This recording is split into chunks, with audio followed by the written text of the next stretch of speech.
The road splits here. Mama thinks we should go right, because it's the right way.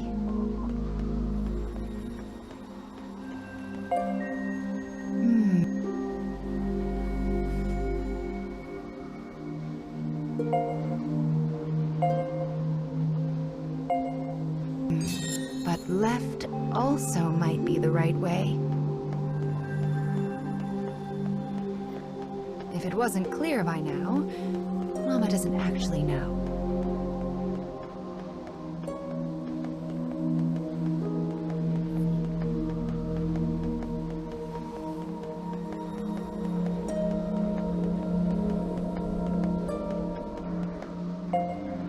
Oh, this weapon is... Anyway, let's get started on its restoration, shall we? I wonder what kind of story we'll find this time.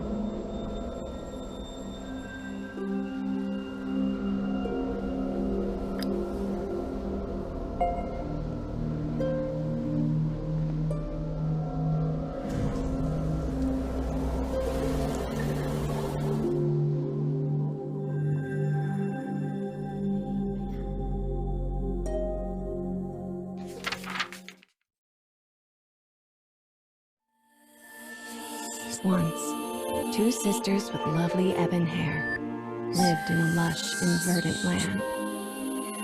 They hunted for food in the forest and did their best to each support the other.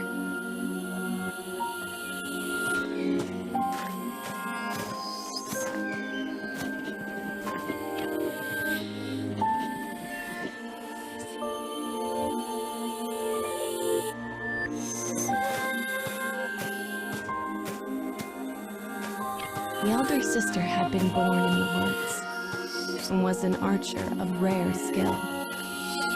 When their parents died, she began teaching the younger how to hunt.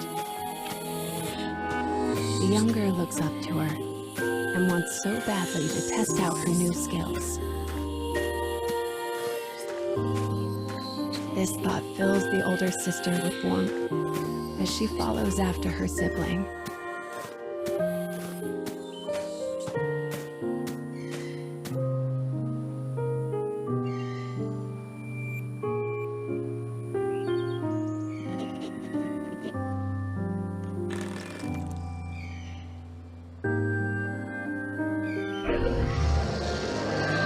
Suddenly, the elder sibling hears a beast cry out from the direction of her little sister. She sets off after her at a frantic pace. The savage beast looms over the prone girl and makes to attack.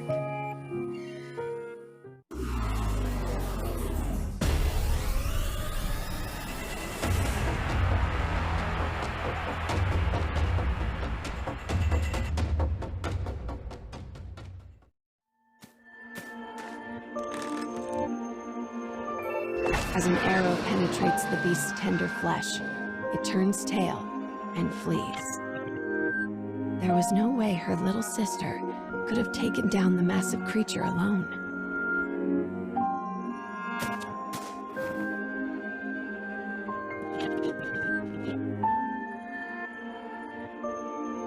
Trying to calm her, the woman removes her silver hairpin and places it on her sister.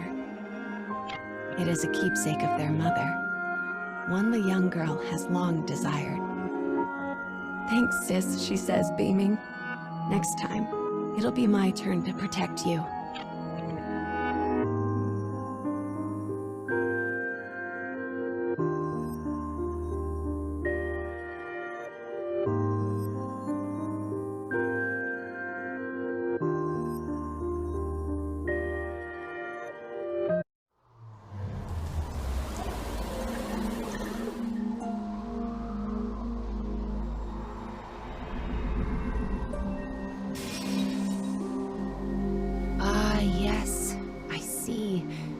The story of this weapon is all about that woman. I feel like we've seen her somewhere before.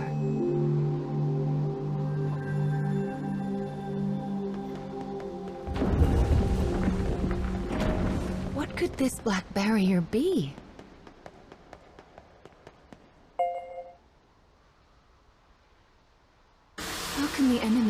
resting outside of the scarecrows. Well, let's just square them away as best we can as we go forward, okay?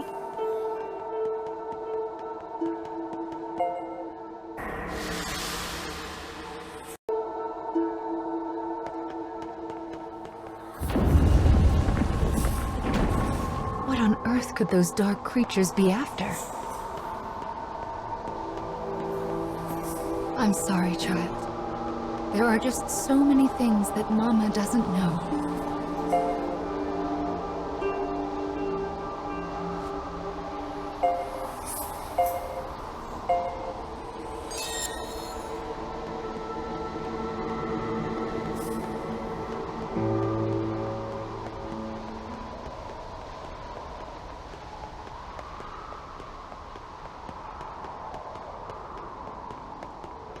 Look, something's out there.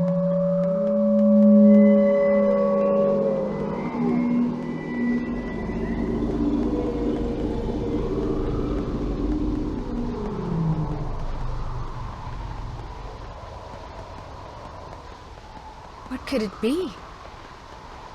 There are so many mysteries in the cage, aren't there?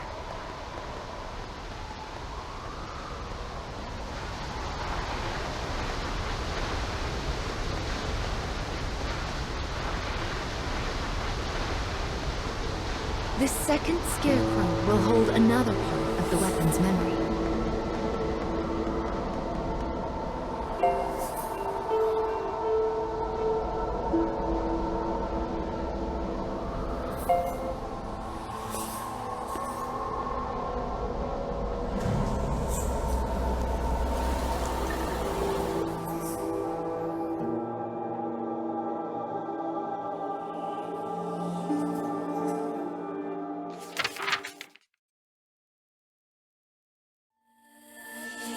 Done with their hunting, the Black-haired sisters decide to return home before dusk.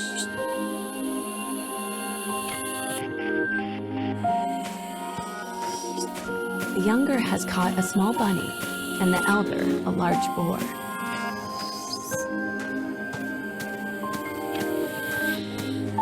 It is a typical day of hunting for the pair.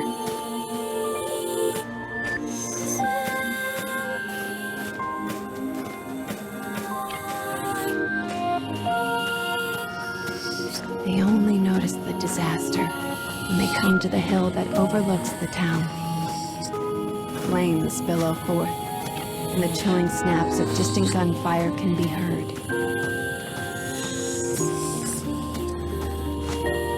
The woman immediately thinks of the war that is raging in the neighboring nation.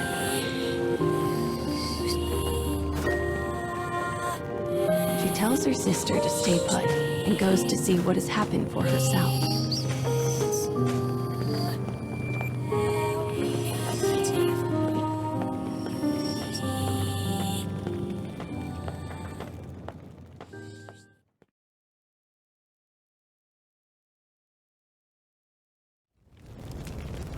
The town is oddly still, save for the incessant crackle of flames. The woman gasps as she takes in the grisly sight before her. All she can see are bodies. Bodies. Bodies.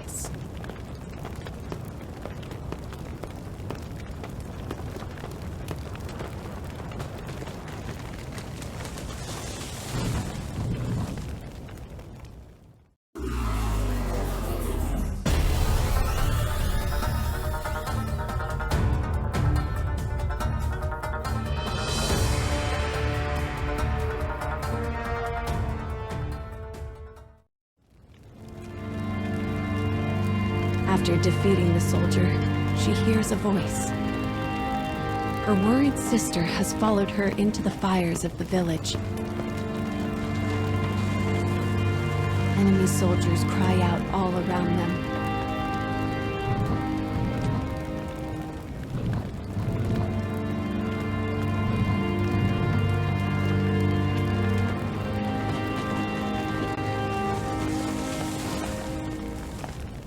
As the woman feared, the war from the nearby nation has finally found them.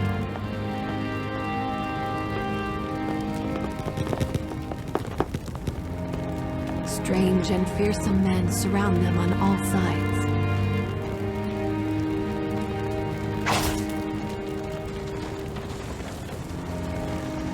Impact, heat, pain. Her little sister screams. As the woman's consciousness flickers out, 2 words from a soldier reach her ears. Sort them.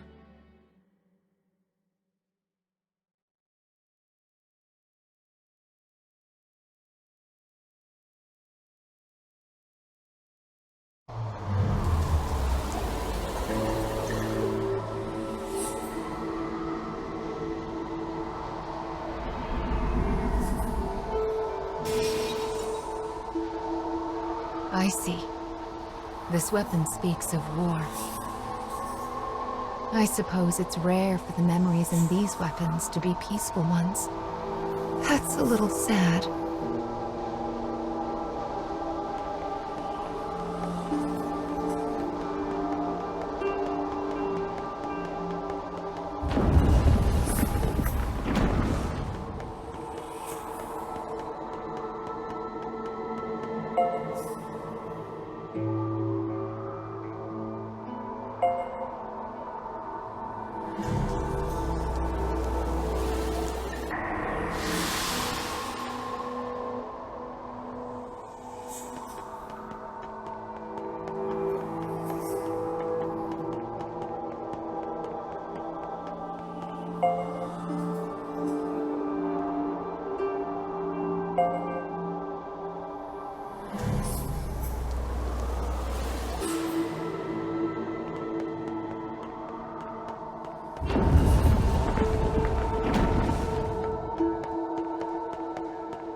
This room is a bit strange, isn't it? Can you see down there? There are so many paths going every which way. It's like a maze. I wonder where the other paths lead.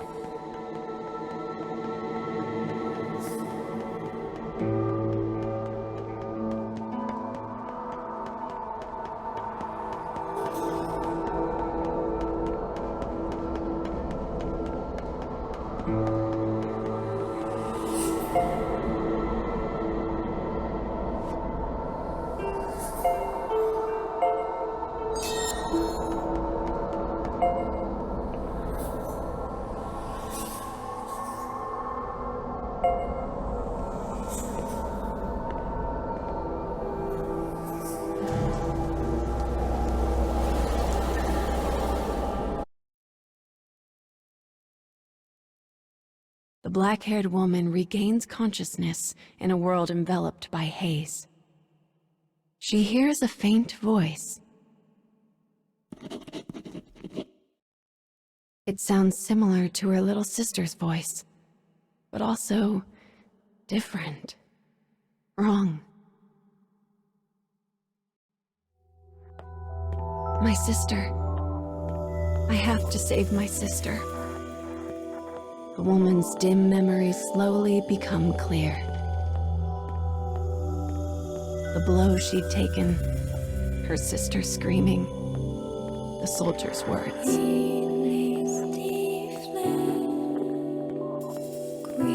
Her only sister, her only family.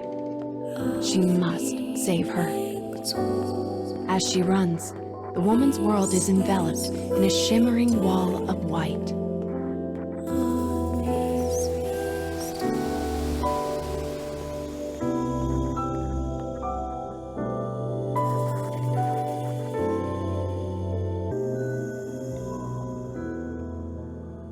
When the woman wakes anew, she is lying on the floor of an unfamiliar prison. Something is terribly wrong. She looks down at her body and stifles a gasp. One arm and one leg have been replaced by mechanical substitutes. And her black hair is now as white as snow. Where is my sister? She dashes off through the dim prison in search of her missing sibling. She dispatches both her cell door and its guard with equal ease.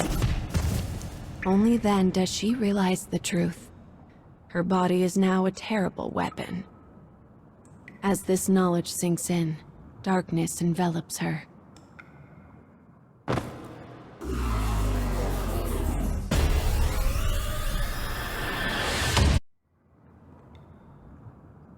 When she interrogates the dying guard about her sister, he grins madly and says, "Our kingdom will invade all. Every country will bend the knee to our might. Then we'll experiment on the survivors and turn them into beautiful killing machines. Oh yes, they will be sorted." With these final words, the soldier dies. The woman begins to run. Don't think about it. Don't think about it. Don't think about it. She repeats the mantra as she runs, praying that somehow her sister has escaped this fate.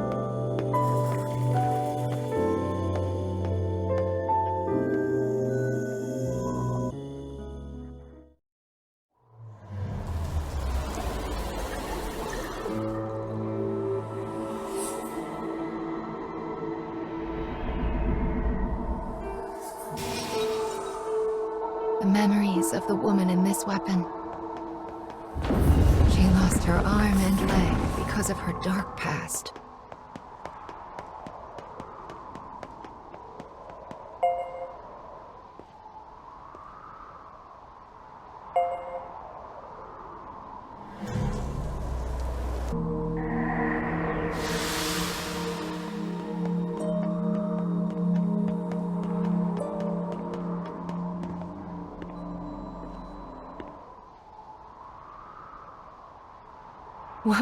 What?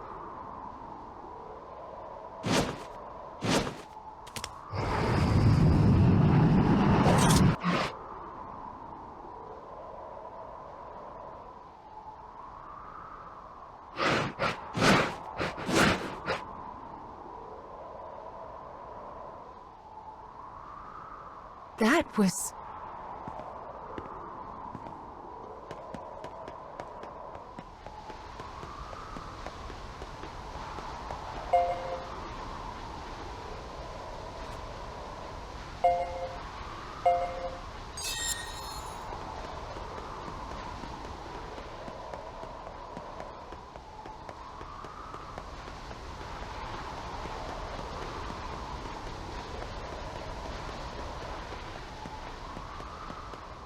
Looks like that monster ran off somewhere.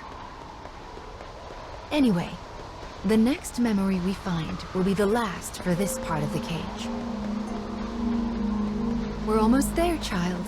Just keep going.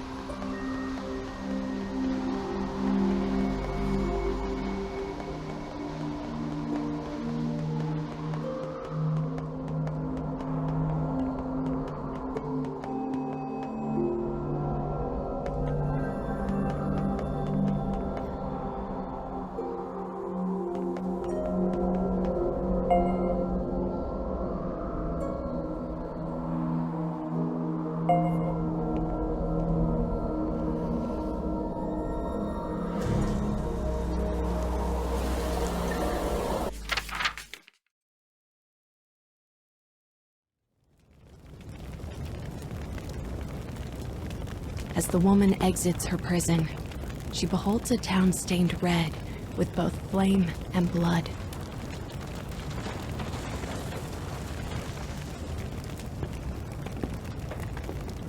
She is in a strange land, one she does not recognize. But she must find her sister. The woman runs and runs and runs.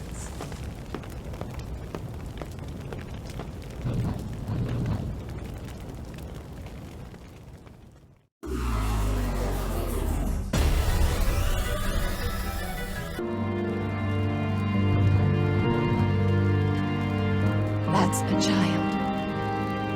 Upon hearing the wail, she dashes toward the sound.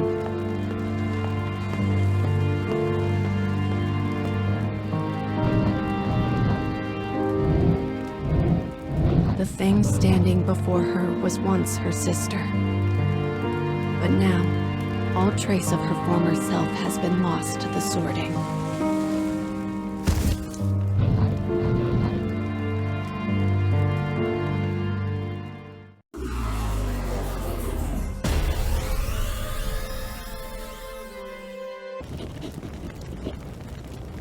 Her transformed little sister trembles, as if trying to remember something.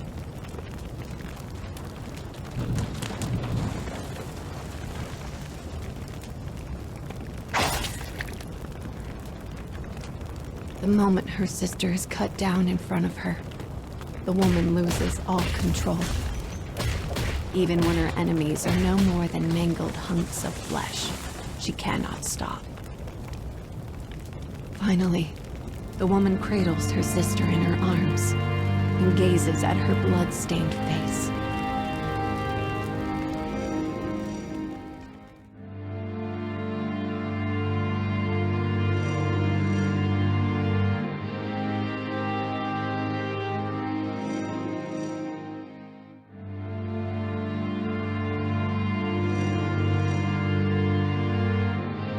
Their hair, once dark as night itself, was now pure white. Yet the hairpin still glinted from atop the sister's head. The woman was alone. Her fate was sealed. And so she swore a vow to her sister. The fires of her revenge would rage until they consumed the entire kingdom.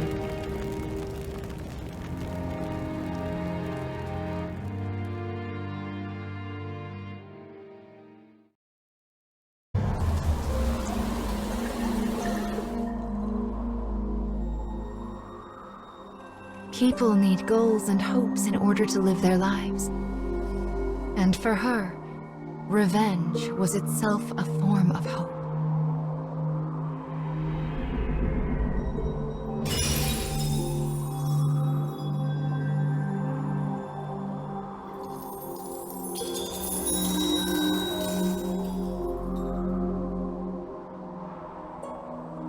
Hope, the spirit of desire and the drive to move forward. There are still many things you need to reclaim.